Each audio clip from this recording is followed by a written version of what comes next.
This is the last video that's going up on this channel this year, so welcome back and let's talk about motorcycles. We've been posting consistently for a little while now, every Tuesday. Next year we're going to be ramping it up from every Tuesday to every Tuesday and Thursday. You guys are going to be getting 2 uploads on the motorcycle channel a week. So stay tuned for more content because I'm excited to be posting a little bit more than I have been in the past. I've been inconsistent and posting videos here or posting a video there, but now we're fully back posting videos 2 times a week for the rest of this year. With that being said, let's talk about some of the current collection, let's talk about some of the future collection, and everything in between. So pulling up my list, we have bought 6 motorcycles this year, and unfortunately none have departed. There are a couple bikes that we need to get out of the collection, and hopefully in 2024 we can do a little bit of cleanup. But we bought 6 bikes this year. I bought 2 Yamaha Viragos. One of them is a project bike and one of them is a parts bike. The one I showed you with the spoke wheels, I'm going to be parting and taking the spokes off of that bike and using for the Virago project. The other one is a full bike, but it could be a parts bike in the future. We'll kind of figure out what we want to do with it and what ends up happening with that. This year I also bought 2 CB750s. There's one CB750 right there, but you guys are very familiar with the red bike if you watch the channel. We bought the red bike earlier this year, and we also bought another one that I haven't shown on the channel, but I probably will sooner or later. I've talked about it a couple times. There are 3 CB750s, 3 Gen 1 CB750s that we currently own in the collection, and we'll touch on the third one sometime in the next year. Then, of course, the biggest purchase of this year was the CBX. We bought the CBX a couple of weeks ago now. It's still sitting in the garage. I gave you guys a video on it last week, and you guys seem to really like it. And there's going to be more CBX content coming. I just haven't done anything with the bike yet because it's been crazy. It's Q4, it's the end of the year, it's the holidays, and I'm sure for everyone, it's a super busy time of year. That's 5 out of the 6 bikes we purchased. There also is one more, but I haven't shown it on the channel whatsoever, and well, we'll get to it soon. Now, let's talk about bikes that I want to buy next year or bikes I am looking for. The very first 2 bikes are going to be Honda CB350-4 and Honda CB400-4.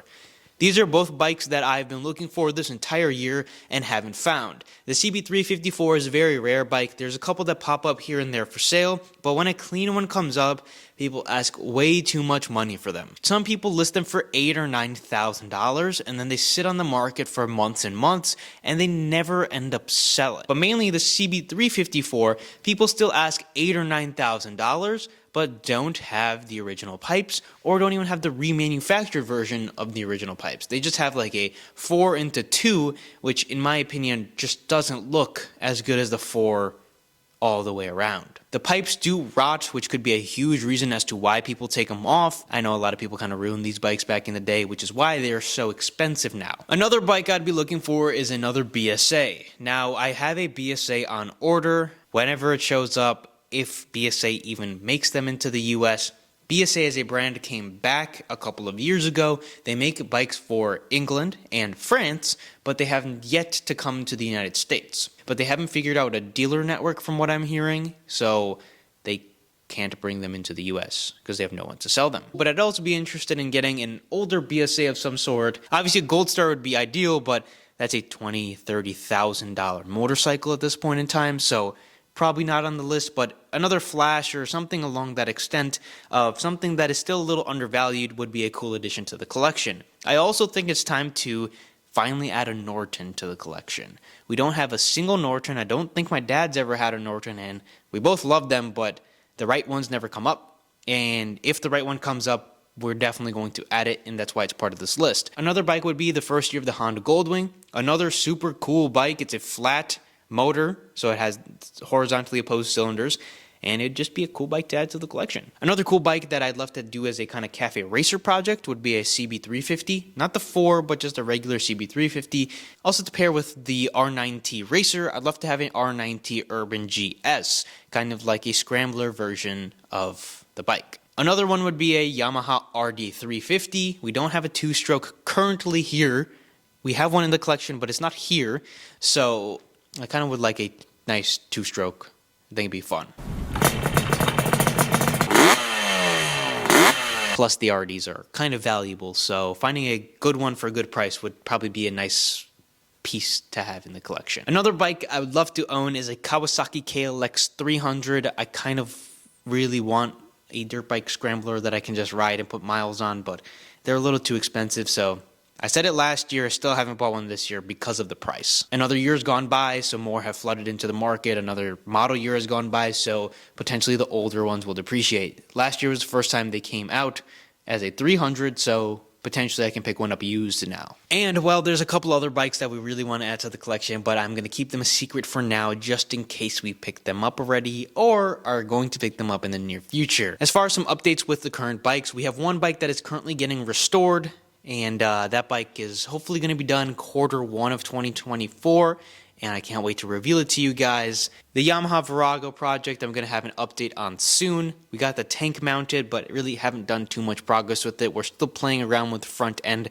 and the wheels a little bit, so hopefully in the next couple of months we can have the bike as a rough draft fully completed. The BSA is going to be going into paint sometime in, I would guess, Q2 of 2024, and by Q3 or end of Q2, I would guess the BSA Golden Flash is going to be painted gold and should be fully restored and done by that time. The Buell is sitting inside. The Buell had a little bit of an electrical fire. It's there with the R9T, and, well, we haven't touched the Buell yet, but hopefully in the next couple of weeks, that's a quick fix that we can end up doing. I'll keep you guys updated and probably make a video when we do that.